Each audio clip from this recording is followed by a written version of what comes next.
Hello, my name is Kate. I'm from dailytarotgirl.com, and today I'm going to be interviewing Allie Theiss. And Allie Theiss is a holistic certified professional sex coach. She is a sixth generational intuitive. She's the author of several books, including Out of Body Ecstasy. And she has two blog talk radio shows, The Passion Zone and The Allie Theiss Show, and she has an upcoming TV show in May. So welcome, Allie Theiss. I'm so excited to be able to talk with you and ask you all kinds of juicy questions. So welcome. Thanks for having me here, Kate. Great. So I thought first I would just ask you to maybe tell people a little bit about yourself and about what you do. Oh gosh, how much time? I am a sixth generation intuitive, as you said, and a sex coach, holistic sex coach.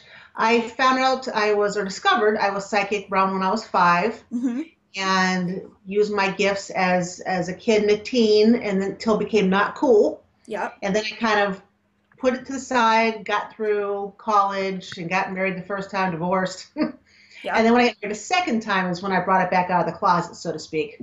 Okay. And started doing it for families and friends. And after my son was born, I decided to start doing it professionally because I really wanted to be a stay-at-home mom and take care of them. And that's how that blossomed. Okay. And from doing readings and talking to people, two of the biggest areas they would ask me about is romance and sex.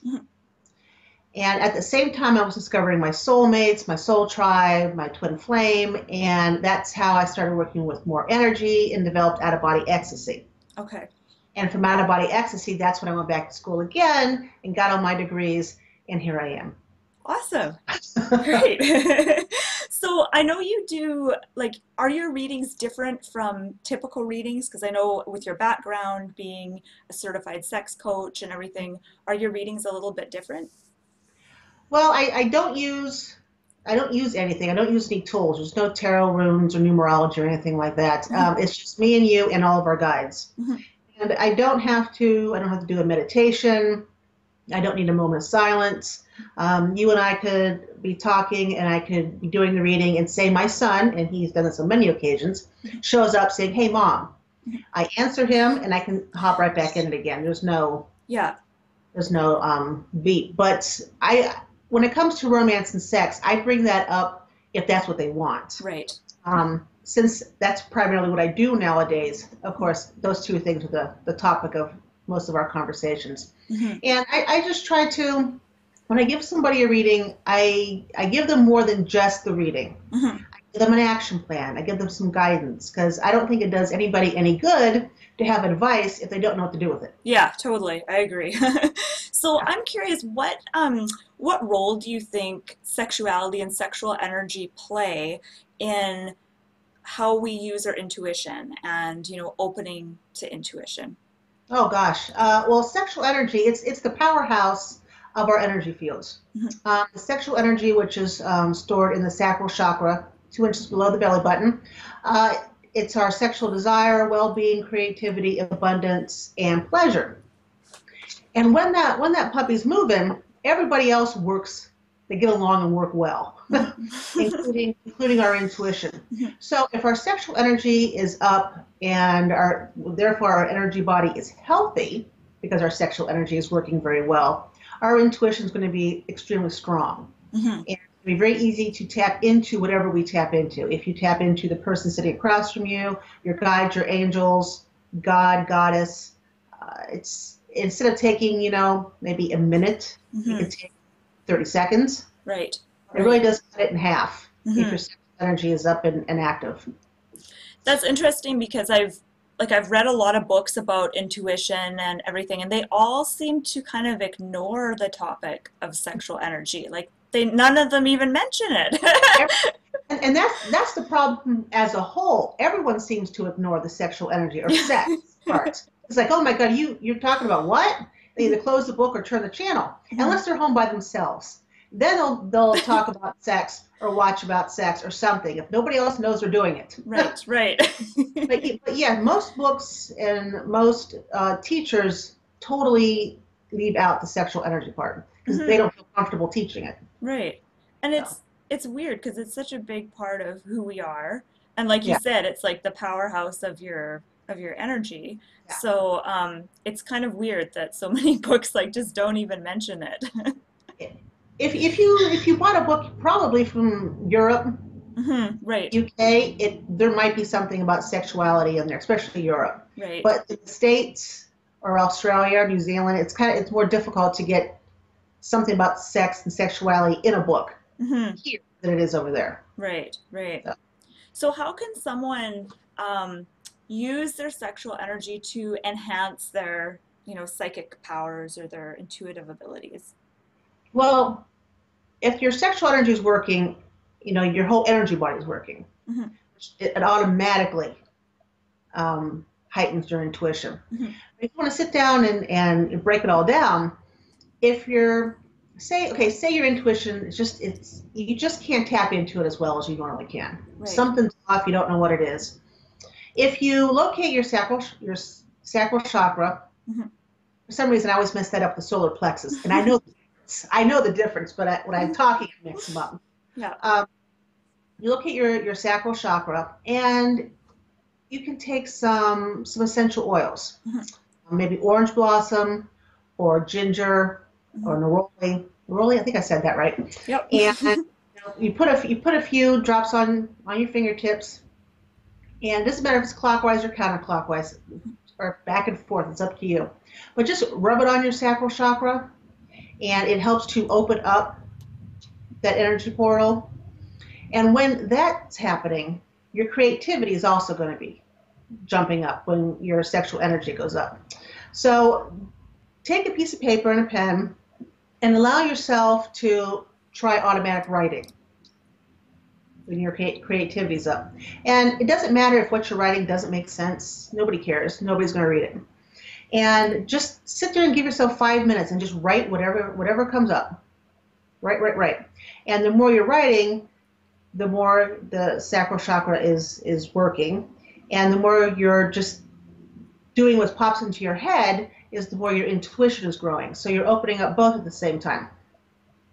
So that's one way to use your hmm sexual energy to I like help that. intuition. Very So concrete. It's something I yeah, can actually do. and you won't get any flowery words from me. So very matter of fact and to the point. That's awesome. Thank you.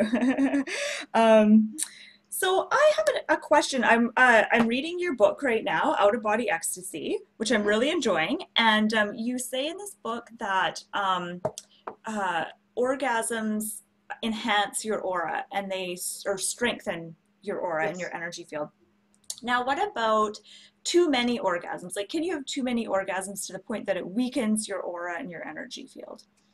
Well, there's always too much of anything. Right.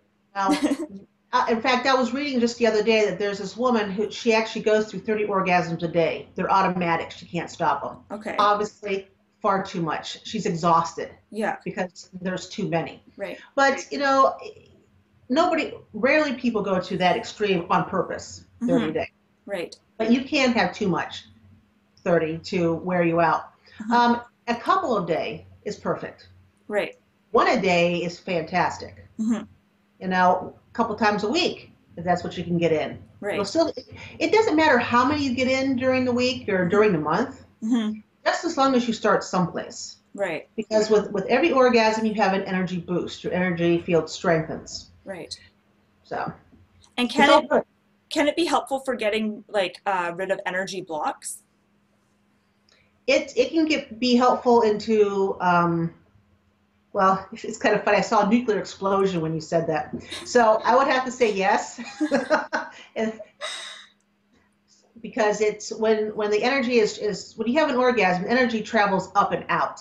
hmm And as the energy, it's like a roto-rooter. As the energy is moving up throughout your body, it's kicking out everything that doesn't belong there. Right. So roto-rooter in the States is I don't know if you have it in Canada, is a plumbing Yeah. company. Yeah. Yes. Okay, good to know. So I'm curious, like, just what we were talking about how so many books on intuition don't really mention the whole sexual energy thing. Mm-hmm. And it makes me think, and I know you're into conspiracy theories as well as me. And I remember reading, I read it in several different books, this conspiracy theory that that there's this long-standing conspiracy that's been going on for hundreds of years to repress sexuality and sexual energy so that it can be redirected into things that the government wants, like wars and stuff like that. I think Freud might have said something like, Oh, probably. something about that, about sexual energy being repressed so that they can get people to fight wars and stuff like that. So that's just kind of what popped into my head. But so I'm curious, how, like, do you have any tips on how we can start to reclaim our sexual energy? Well, they do have a point though. It can go to war, Hmm. the whole conspiracy thing, Yeah. because if you repress your sexual energy, you have a lot of pent up emotions, a lot of pent up energy inside of you, and it has no place to go. Hmm. So it's going to come out one way and one way only, and that's aggression. Hmm. Hence the wars. Right. And of course, aggression will lead to depression, and well, the snowball effect. Hmm. What you can do today, say today, a few things. Dancing. Mm. Right. Dancing works with your sexual energy perfectly. You don't have to be a professional dancer. Nobody has to see you dance. But, put on some music for a good 10, 15 minutes and just, shake your booty. Nobody's going to see you unless you have the window open and you're standing in front of it. Salsa music. You don't have to dance to salsa, but salsa music speaks directly to the sacral chakra. They have a love affair, those two. Mm. So, you can put on the salsa and do your housework, do your business work, study for your test, Mhm. working behind the scenes, swimming. Swimming opens up all the chakras, but it especially likes the sacral chakra. The best stroke to do in the pool is the side stroke because it stretches out. I'm not going to do it. I have to go like this. I remember thinking back to my swimming lessons. But it stretches out your entire body at once, and the chakras go boom, boom, boom. And so Okay. swimming is fantastic. Walking, Yeah. the I chakras didn't like. I didn't know that about swimming. I was really into swimming for a number of years and I always felt like it was like the best kind of form of meditation and I felt so refreshed after. It was really nice. Swimming and yoga. Yoga is something else. Swimming and yoga are the best two things for all chakras. Okay. So if you could do yoga and swim at the same time, don't know if it's possible, but if you could combine the both, you save yourself some time. Yeah. But those are some very practical methods that do help your sexual energy. Also, Hmm. you need to look around your bedroom, Hmm. and find out what's in your bedroom. Hmm. Do you have pictures of your family members? Do you have pictures of children? Yeah. Because it is very difficult to get sexy and get very sexual with yourself and with a partner if you look over and your mother is staring at you. Right. You may not think about her killing the mood, but subconsciously she kills the mood. Hmm. You're looking over and seeing your husband's mother look at you. Right. So, be careful what pictures you have in your bedroom, Hmm. and also religious objects. I know a lot of people have crosses in their bedrooms. If you are brought up in the Christian faith and you have the cross on the wall, as in the middle of having sex or thinking about sex or anything sexual related, you happen to glance at the cross. Well, you are taught since you were a wee one that sex is for procreation only. And somewhere in there, it still stays that procreation only, and your subconscious says, and Hmm. your sexual energy goes down. So you might want to make sure your bedroom is free of, distractions as of that. Also in the bedroom, any type of electronic equipment, TVs, computers, clock radios that you plug into the wall, those electrical currents interfere Hmm. with the sexiness of the bedroom. Hmm. So, and orange, by the way, is the sexual color. It's the color of the sacral chakra. So if you could put little things of orange in your bedroom, that'd be awesome. Hmm. Don't go overboard, Hmm. obviously. And who wants to go into an Oompa Loompa bedroom? Yeah. I don't know. But, a bedspread, a comforter of orange or something like that. Flowers, orange flowers in your bedroom would be nice. Hmm. I actually have a really beautiful, like, it's more of a rusty red um, comforter cover that's really nice. Well, no, that works too because the red you have Right.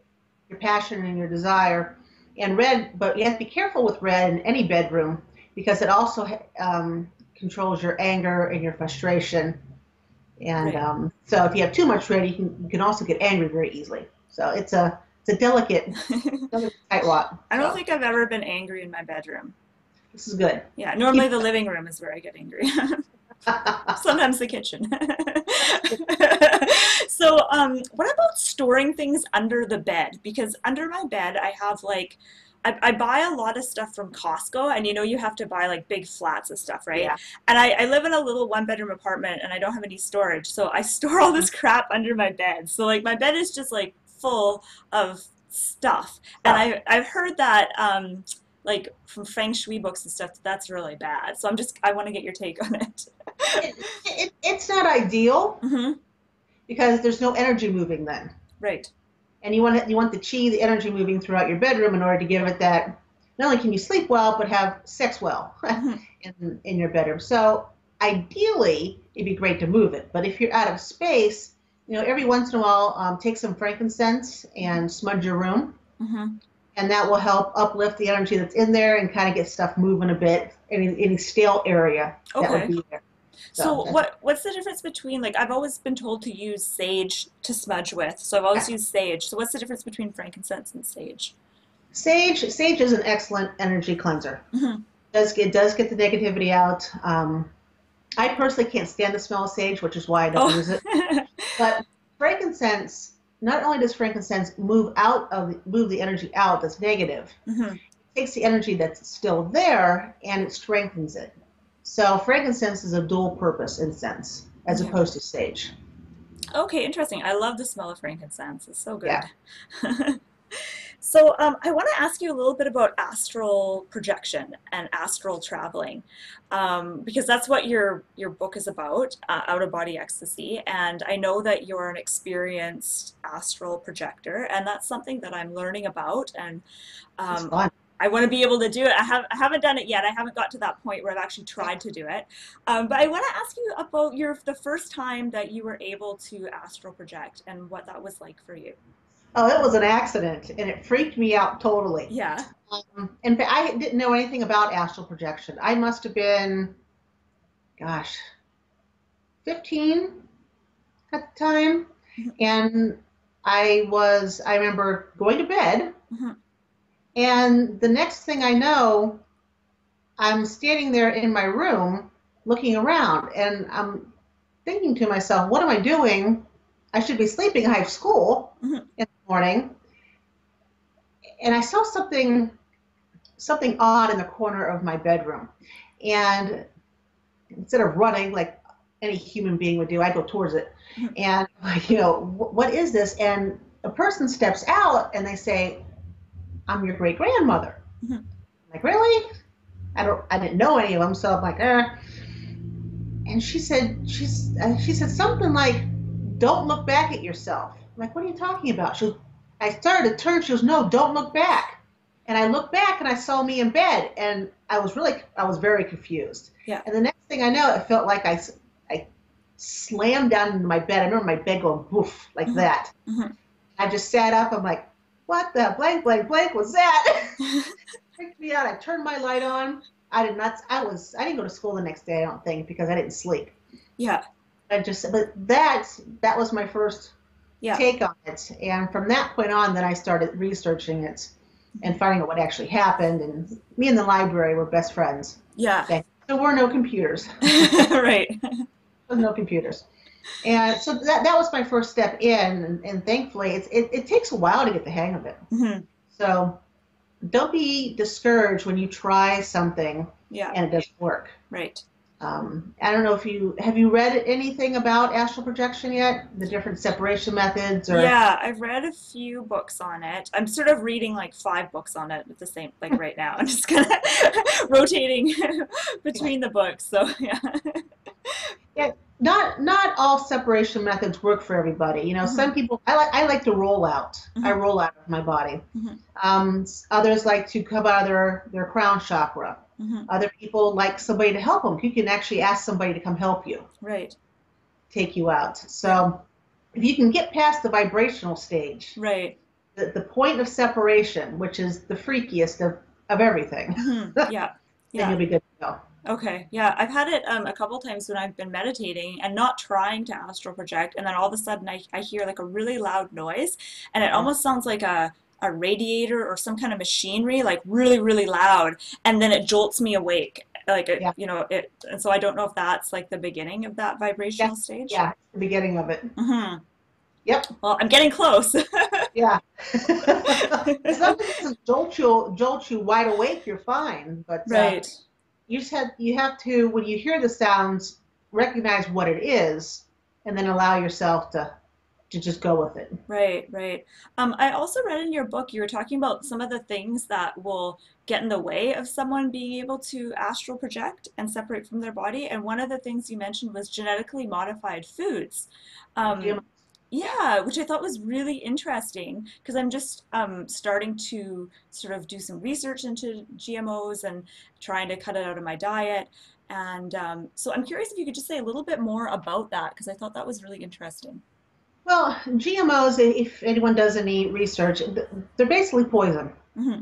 for lack of a better way to put it. Right. And anything we put in our bodies is going to have a direct effect on our energy field. Just like whatever we do to our energy field has a direct effect to our bodies. Hmm. So if you're putting poison in your mouth and poison is seeping into your energy field, it's going to be very difficult to be able to separate for astral projection and be able to take off Hmm. successfully. Right. Now, if your energy field isn't strong, isn't working like it should be, you also get sick, and you can't really astral project when you're feeling ill either. Hmm. So that's the main thing. Okay. Is that GMOs are just poison. Hmm. What about stuff that like non-organic food that's been sprayed with stuff? Would that have the same effect? Um, organic is always the best way to go. Right. Stuff that has been sprayed with pesticides will have an effect, a negative effect on your energy field and whatnot, but it won't have the same effect as GMOs do. Right. And I'm not exactly sure why, because they're both basically poisons, Hmm. but maybe I don't know if the processes are different or whatnot. But the GMOs are actually worse than just regular food that's not organic. Okay. Good to But if you know. wash the food, like everybody should when you Yeah. bring it home from the market, Yeah. then you get some of the pesticides off, so there's not as many Right. as you would have had before. So do you feel that things like GMO food will also affect like intuition and psychic ability as well? Oh, it affects everything Hmm. because it goes into our energy fields and just kind of eats away at it. Right. So if And you've already, like, I'm just thinking of myself, I'm sure I've already consumed like tons of GMO foods oh, over the me too. last, 10 years without really realizing it. So, Right. do you know if, like, if I stop eating it now or start cutting out GMOs, is that going to have an effect or is it like too late for me? Oh no, it's never too late. Okay. It's never too late. If you cut it, it's just like when you stop smoking. Right. When a person stops smoking, their lungs start to heal almost immediately Hmm. Hmm. without that coming in. It's the same thing here. If you take charge of your diet and pay attention to what you're putting in your body, you can start reversing the effects immediately. Right. So, yeah. Interesting. Okay, I was just wondering if you could, I'm just sort of changing the topic now. I was just wondering if you could tell my audience a little bit about the two shows that you have on Blog Talk, because I'm a big fan of both of those shows. I Thank listen you. to both of them every week, so I'm just wondering if you could just tell my viewers a bit about them. The Passion Zone is on Tuesday nights from 9 to 10 p.m. Eastern Time, and then it's a sex and relationship show. Probably not work friendly, so you probably shouldn't listen to it in front of others. And we try to keep the language down a bit, but my co-host, she loves her language, so so who really knows what comes out of our mouth? So not work safe, but it's very informative. We have guests on every week, and then Scarlett and I talk about a certain sexual topic every week too, so it's split. The Allie Theiss show, I have guests on Thursday nights between 8 and 9 p.m. Eastern Standard Time, or Eastern Time. And it's a metaphysically themed show, so all of my guests have some sort of metaphysical career, metaphysical something. Kate has been on twice. Yes, I have. So yes, but that show I'm going to be ending at the end of May. Okay, I was wondering when you were going to end it because you said you were going to end it a while ago and then you kept going. So I thought, well, maybe she's not going to end So it. end of May, Betty Roberts happens to be my last guest, Oh, and good. She's a good one. She Miss Tarot. Betty's awesome. She's 7. She turned 72 this year, Oh, so okay. Yeah. she's rocking. Yeah. And then the show that's going to be coming on to the TV, the Roku devices, the yeah, ROKU, Hmm. kind of like the Google Chrome or Amazon. Just got the Amazon Fire Hmm. for TV. It's called Amore with Allie, and it's love advice with a metaphysical twist. Hmm. And it's going to be on the channel Ageless Knowledge. Is Great. where you can find that one. So And where can people find you if they want to find more about you? it's so easy to find me that my mother even can now. You can find me at allietheiss.com. That's the Okay. easiest place. Wonderful. Well, thank you so much, Allie, for letting me interview you and ask you all kinds of questions. I've really Thanks for having me enjoyed. here, Kate. I really enjoyed. Fantastic. Thank you. I really enjoyed talking with you. So thank you so much. And I'll put the links to your website and your radio shows in the About section of this video. So if you're watching on YouTube, all the information is going to be in the About section. If you're watching on my website, on my blog, then all the information is going to be just right below the video. Okay, Excellent. Thank you. so my name's Kate. I'm from dailytarotgirl.com, and thank you so much for watching.